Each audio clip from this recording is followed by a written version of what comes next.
سال پیش همین موقع فکر میکردم تا الان یه جای دیگه.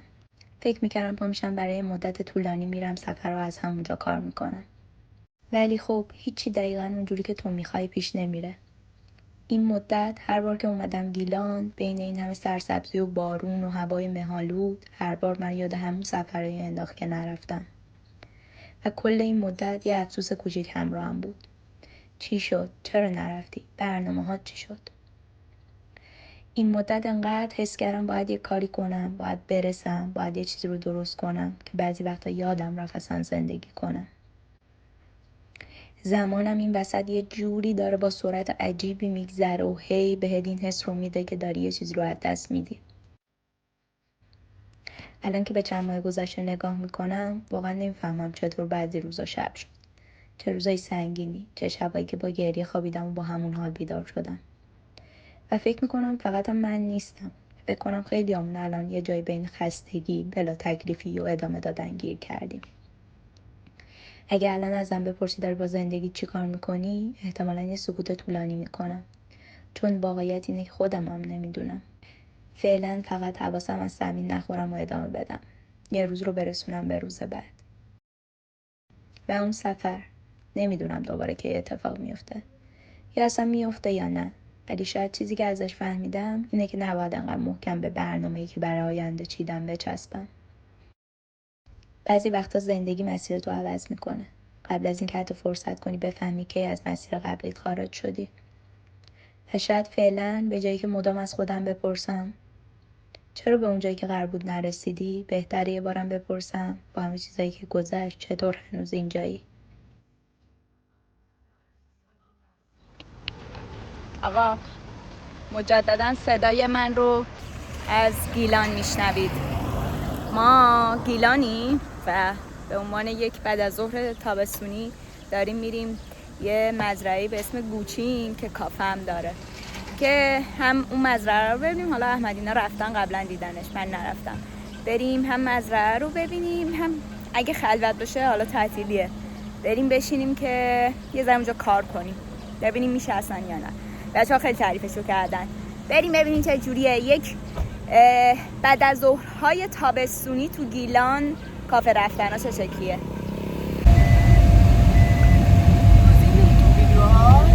چی رو؟ خواهر سرباز لنده بله دیگه بالاخره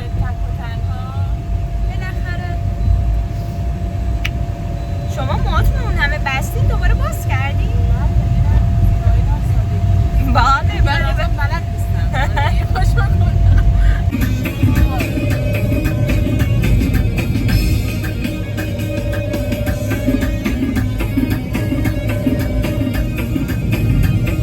کیفیتش ولی خوب نیست.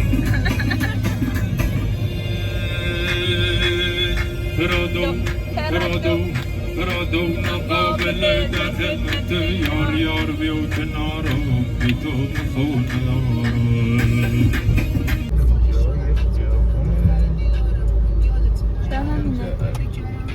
اینجا نگاه کن حالا ببین چجوری میشه.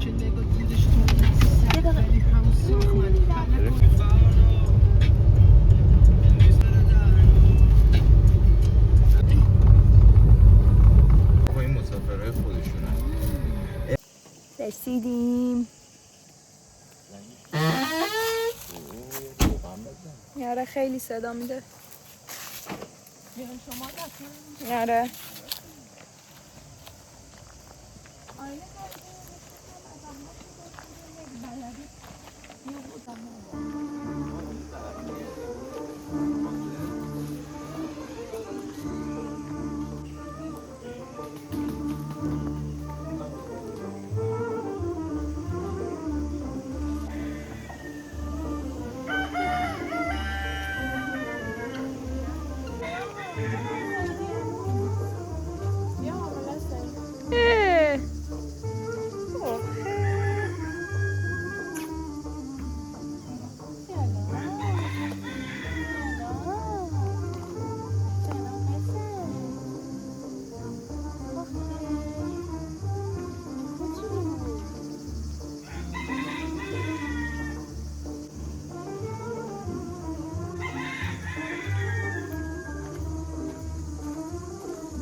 شاید همون چیزه من خوردم شربت مشکی چی بود توش؟ شربت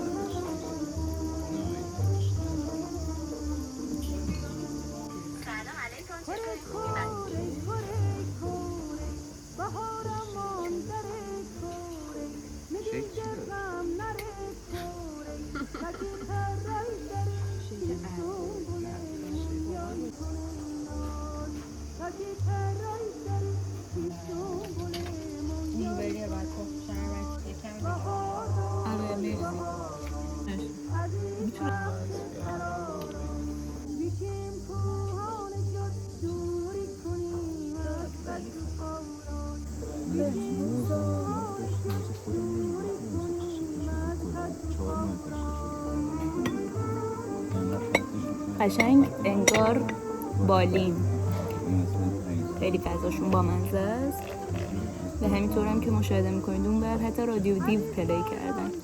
واقعا خیلی خوبه.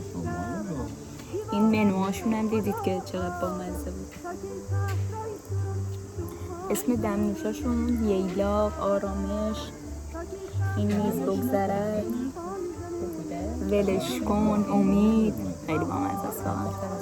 خیلی با خیلی خیلی خیلی خیلی با سلیقه.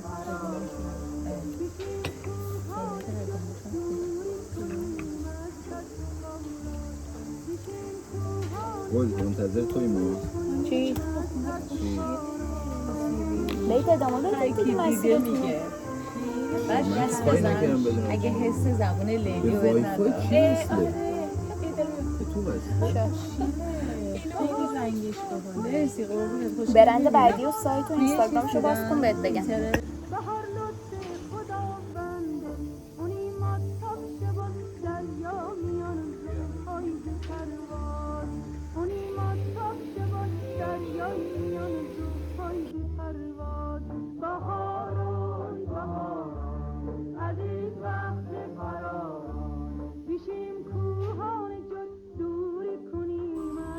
نه عجیب نازه.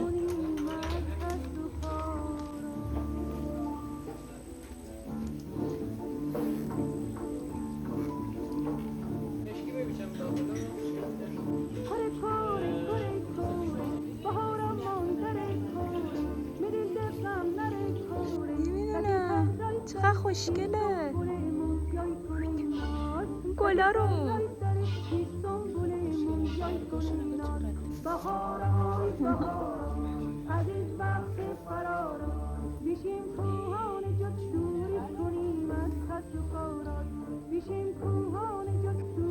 لازم نداری؟ ترکیب رنگتون خیلی خوبه الان.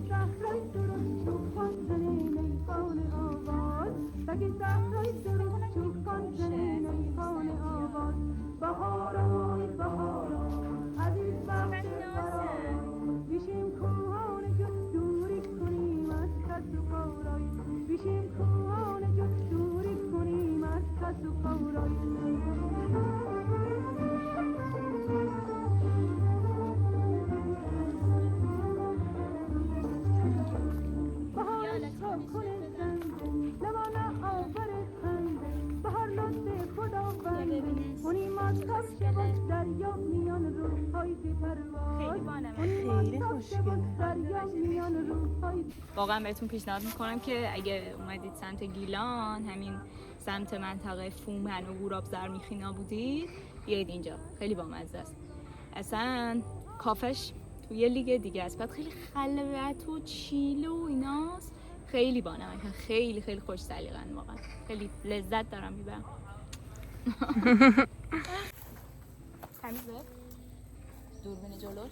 آره اینا رو خیلی بامزه است. خیلی خوشگلن.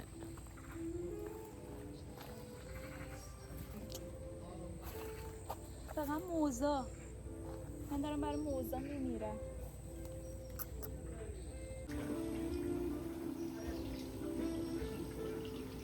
نوشیدنی هامون اومد. چی من زدیم بگیر نوشیدنی تو. آی چه خوشگله. تست کن. چطوره؟ خیلی خوشمزه است. راضی؟ خدا رو شکر اینو گرفتم. آره یه موقع نشستی سمت راستت خودکار افتاده خودکار پرتقال توشم. جانم شما نوشیدنی تو گرمه دوست مال داشتین؟ من. آره ولی گرمه منتظرم خونش منتظر خنک شه. من تست کردم من تست کردم همینی میدونی شما هم؟ من یه قول شما هم دوست داشتیش؟ خیلی خوشمزه. فقط فکرم اینه که از نوشیدنی که بستام خوردیم خوشمزه تره یا نه؟ کی قرار بخنده آخه متفاوته. اون یه جور بود و شراب گرجستان. این چیزه. این آب پرتقال بهار نارنج اوه. ولی خوشمزه است. اونم خیلی خوشمزه. متفاوته دیگه. بکن. من تست کنم ببینم چه جوریه. اول بذار نوشیدنی دیگران رو تست کنیم به نظرم. صبر کنید. واقعا اون نوشیدنیه که تو بستان بود قشنگ همه شرابو داشت. اینقدر همچنان داره خندیدیم. از نوشیدنی بستام تعریف میکنه. خدا این عوضی ببین یعنی یه کارخونه شراب رفتیم تو گرجستان. آقا، 3 مدل 4 مدل این شراب دارن. نوشیدنی بچه اسمش هر کدوم یه خورشیده. طعم داشت. خیلی خوشمزه است. بعد پیشنهادش فکر کن میکنم. یه کارخونه بزرگ وارد میشه فقط روی شراب پخش میشد. مال میگفتش که مثلا میخوری نوشیدنی بعدی. اگه نمیخوری خیار جوبای سکنجبین چیزی احمد رو بریزی تست تو این کنیم. جوبا. یخش کم آره. حس میکنم مال بعد تو.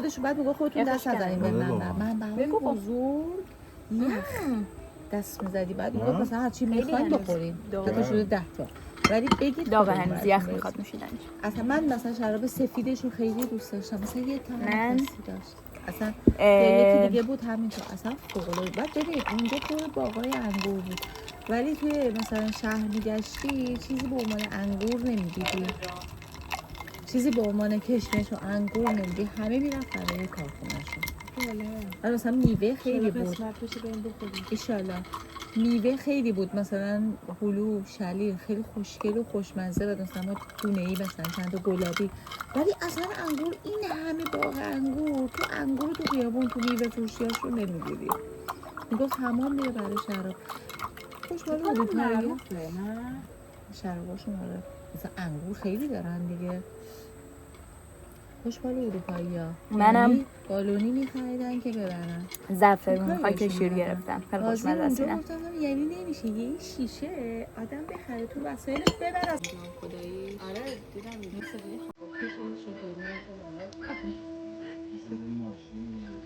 خواستیم بریم نیلوفرا رو ببینیم. این بسته خواهیم بریم حالا قورباغه ببینیم. قورباغه شکار کنیم. چه خوشگله یه تیکه. پنجره رو وای ببینید این صفحه چه قشنگه. سشم کف شد. وای، ببینید آخ خدای من خدای زیبایی. آخه دور منو دستش بازه.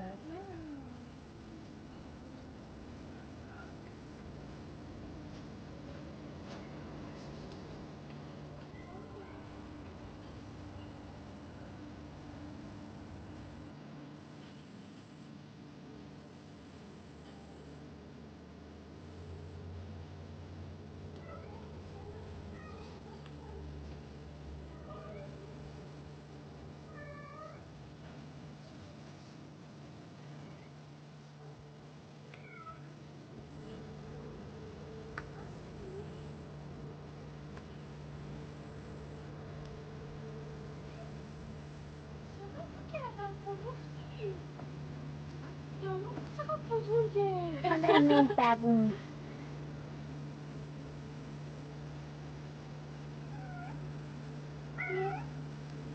چیه ماو؟ وای نگاش کن خدا.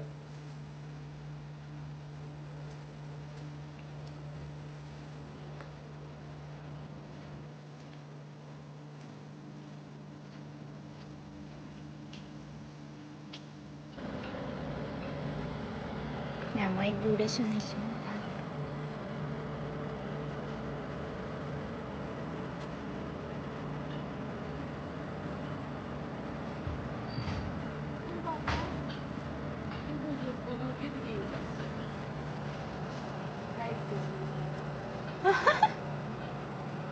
ببینم.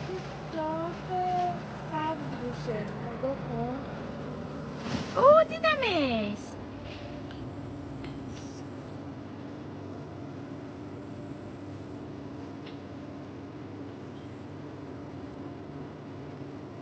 آره.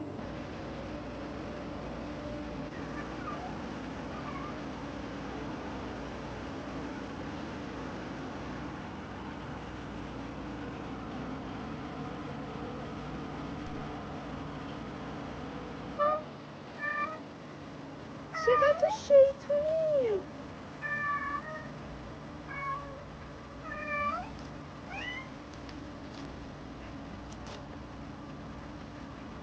آی خدا.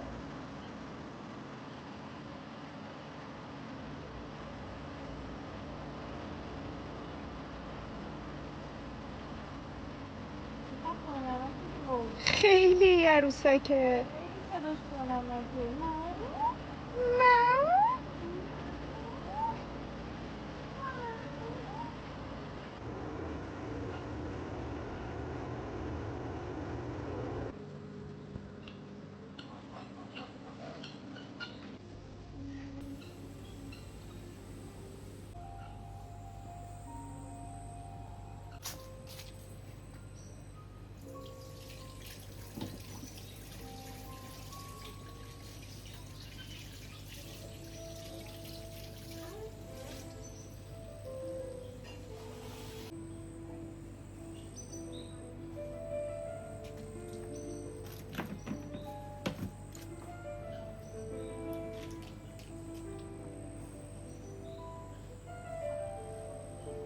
دارم میرم بی خدایی.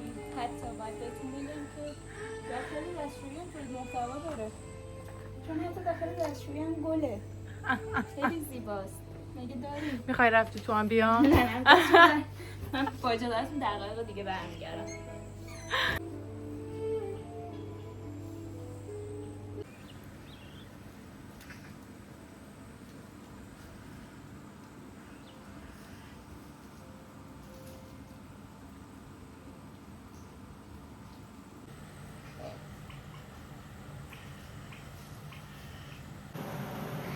اینقدر آدم مسخره.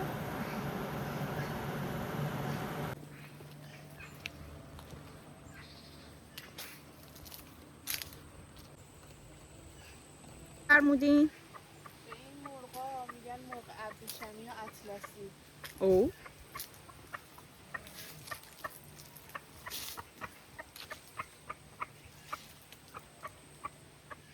مرغ ابریشمی اطلسین هستن دوستان.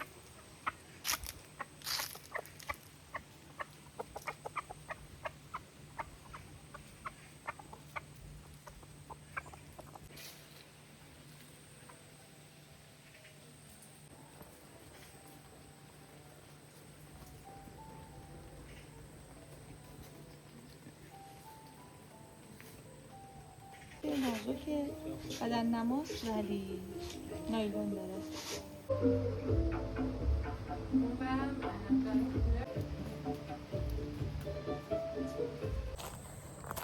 ما از گوچین اومدیم بیرون. واقعا سخت بود دل کندن از اینجا و کلی جزئیات داشتن که واقعا من دیگه ویدیو نگرفتم. وای انجیرا رو ببینید بچه‌ها. و فوق‌العاده بود. بچه اینجا یه مزرعه خونه است که هم مثلا میتونید اقامت داشته باشید، چندین تا کلبه دارن و همین که کافه دارن. یعنی واقعا پیشنهادم اینه که واقعا بیاید و توی کلبه‌هاشون اقامت داشته باشید، ولی خب حالا اگر اقامت هم ندارید بیاید. یعنی فقط همین سمت مثلا هر کی میاد گیلان خب مثلا یه سری جاهای وایرالش مثلا همین مثلا تیباغ و اینا رو میره. دوربینم کثیف بود ببخشید. آره خلاصه که هر کی میاد گیلان جای خیلی وایرال رو میره و اینا. من خودم دوستشون دارم و واقعا، ولی جاهای اینجوری هم بیاید بچه، خیلی یعنی اصلا جزئیاتش فوق‌العاده بود، فوق‌العاده. و اصلا شما الان لوکیشنشون نگاه کنید توی همچین، یعنی ما از در اونجا در اومدیم و یک مسیریه من دارم توش راه میرم که ویدیو بگیرم، انقدر زیباست. یعنی اقامت داشته باشید مثلا من نظرم واقعا حالا تو خود اقامتگاه که خوش میگذره، قشنگ میتونید مثلا غروب بیاید اینجاها راه برید. برنجارم که همینطور که میبینید برداشت کردن، زرد شده، نور خورشید، خیلی خوشگله همه چی اینجا. واقعا که اکتیویتی های گیلان توی لیگ دیگه است. خدای اگه الان تهران بودم صرفا میتونستم یه کافه معمولی برم، ولی اینجا کافه هاشون هم انقدر جذابه. واقعا عمیقا بچه های گیلان بهتون حسودیم میشه. حالا احتمالا میدونم واقعا شما هم دغدغه‌های خودتون رو دارید، ولی واقعا از زندگی لذت ببرید. زندگی اینجا واقعا یه جور دیگه است. خیلی همه چی جذابه.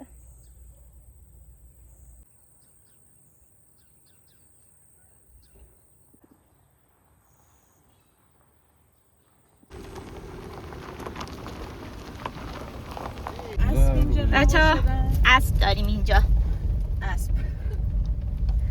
اسبایی که در واقع خرن. برو جلوتر. اوا دیگه بچه‌ها دیده نمیشن. آره ولی خب دیگه سفیده. ای خدا.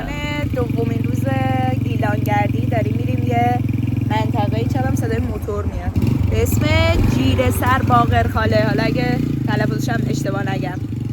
بریم یه تقریبا یه ساعت هم تا اونجا فاصله داریم. بریم ببینیم چه جوریه.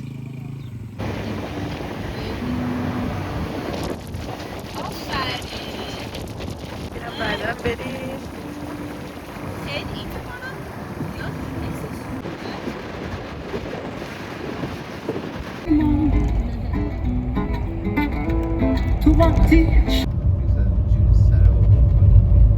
جیره سر باقرخاله. آقا تو رو خدا انقدر نگید اینجا 10 کیلومتری رشته. این اصلا ما از رشت در واقع فاصله گرفتیم، جاده خمام دوستان. و مورد بعدی هم این که شما اون تابلو اولی رو که دیدید وارد جاده شدین، اون اول جاده هم نیست و اصلا اینجا که داریم میریم 10 دقیقه 10 کیلومتری رشت و نمیدونم با رشت کلا 10 دقیقه فاصله داره و اینا نیست. و فکر میکنم حالا حداقل با رشت خودش مثلا 20 دقیقه نیم ساعت دیگه فاصله داریم حداقل. و همین که وارد این جاده هم شدیم همینجور داریم میریم و گویا خیلی جلوتره، 7-8 دقیقه دیگه مونده. این نکته رو گفتم بگم که گوش ندید. حالا نزدیک هست، خیلی هم دور نی، ولی اونجوری هم که میگن نزدیک رشت نیست. حالا بریم ببینیم چقدر دیگه میرسیم.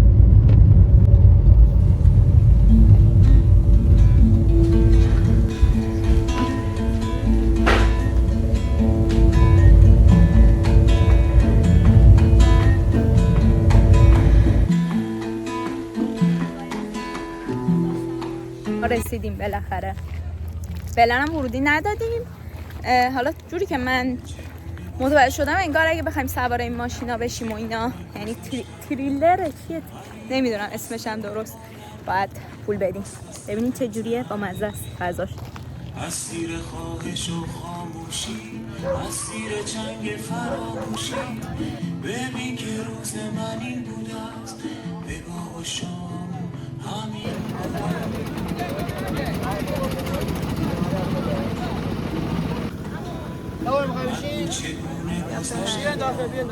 مگو چگونه گذشتت ما به رغم نام اهورایی، هلال و بدر و فریب داده مرا هر بار به حیله های هیولایی، ببین که ماه من این بوده است، بگاه و شام همین بوده.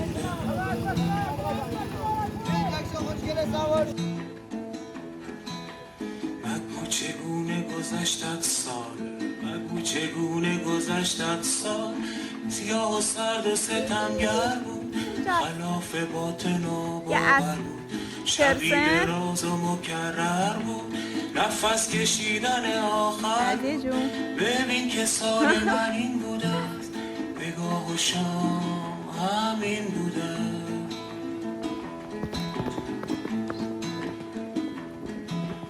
مگو چگونه گذشتت روز، مگو چگونه گذشتت ما بگو چگونه گذشته از حس و حال از سواری برامون بگو. به خدا اسب میخرم. این ویدیو رو اینجا بذار.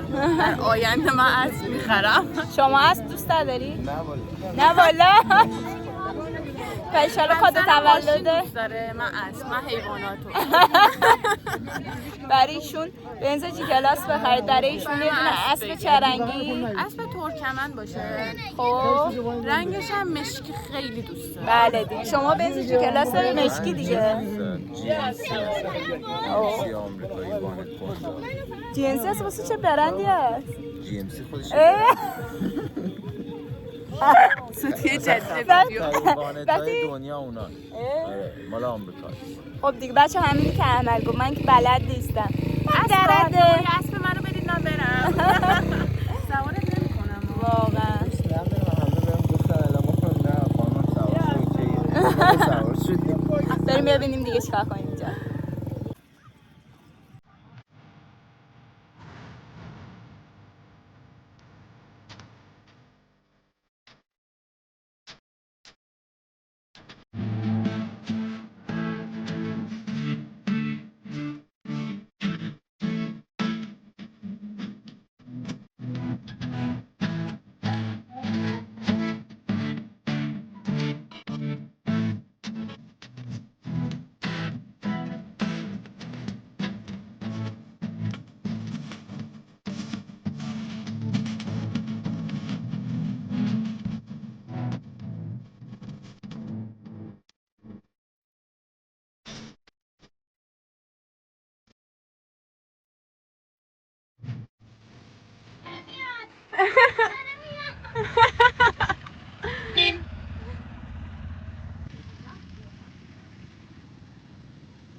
وای شاخه تو هم خیلی قشنگه.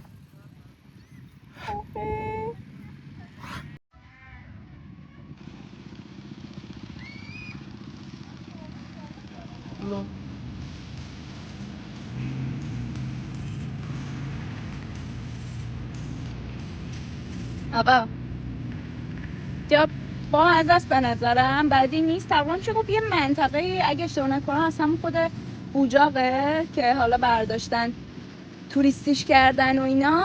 از قیمت هم اگه بخوام بهتون بگم اینطوریه که خب اگه بخواید همینجور پیاده مثل ما بیاید تا یه ذره جلو اینا که هزینه نداره، ورودی و اینا هم که نداشت، ولی برای یه دور خیلی کوتاه اسب سواری 250-300 گرفت. ما الان موتورم قیمت کردیم که حالا موتور به خودت نمیدن که بری، یعنی باید باشون سوارشی. 30 دقیقه نفری 700 بود. فکر میکنم این همین ماشینا موتورهای دیگه ای که در واقع شبیه همین موتورهای جنوب و ایناست اونام نفری 200. تقریبا همین حدوداست دیگه. حالا ما کافش که هنوز هم نرفتیم ببینیم چجوره، ولی میتونید بید با منظر فعال بد نیست. البته که خب خود من به شخصه اون منطقه بوجاقو که قبلا مثلا چندین بار از جاهای مختلفش رفتم به نظرم برام مثلا همیشه جذاب تر بوده. اینجا خب یه ذره شلوغه دیگه خیلی، ولی اگه بخواید مثلا واقعا خب موتور سواری و از سواری و کار اینطور بکنید از سمتای دیگه بوجاق نمیتونید برشون چون هیچکی نیست دیگه، خودتون و خودتون. ولی برای اینکه بخواید مثلا تجربه های اینجوری داشته باشید حتی کایاک سواری هم داره، من ندیدمشون، شاید بخاطر که هوا بارونی طور و ایناست، ولی اینطوری بیاید خلاصه بعد واقعا به عنوان تجربه های گیلان به جای فقط کافه رفتن حتی اینجا هم حالا باز ترکیب میشه در نهایت بشینید چای کاکای چیزی بخورید، ولی باحاله.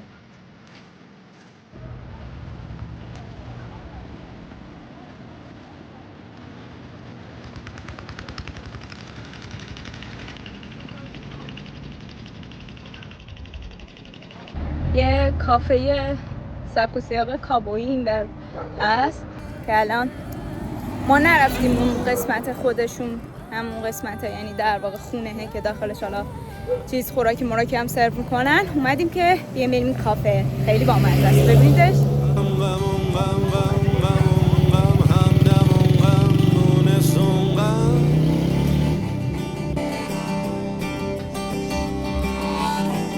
غم غم غم غم غم غم همدم غم مونسون غم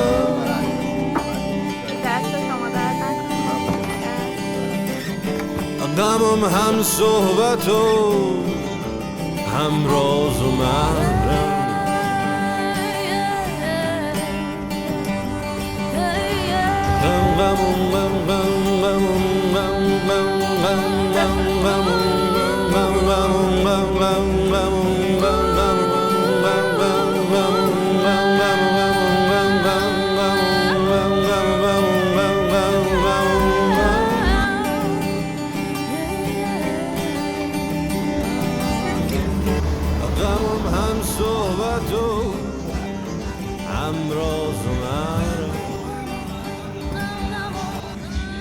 درسته که هیچکی فکرشو نمیکنه که تو کافه کابویی بشینی و چای و کاکائو و رشته خشکار بخوری، ولی خب بالاخره اینجا گیلانه، حتی تو کافه هاشم شما باید بشینید چایی، رشته خشکار و کاکائو بخورید. امیدوارم صدام خوب بیفته با توجه به حجم ماشین و ترددی که این پشته. بخوریم ببینیم چجوریه.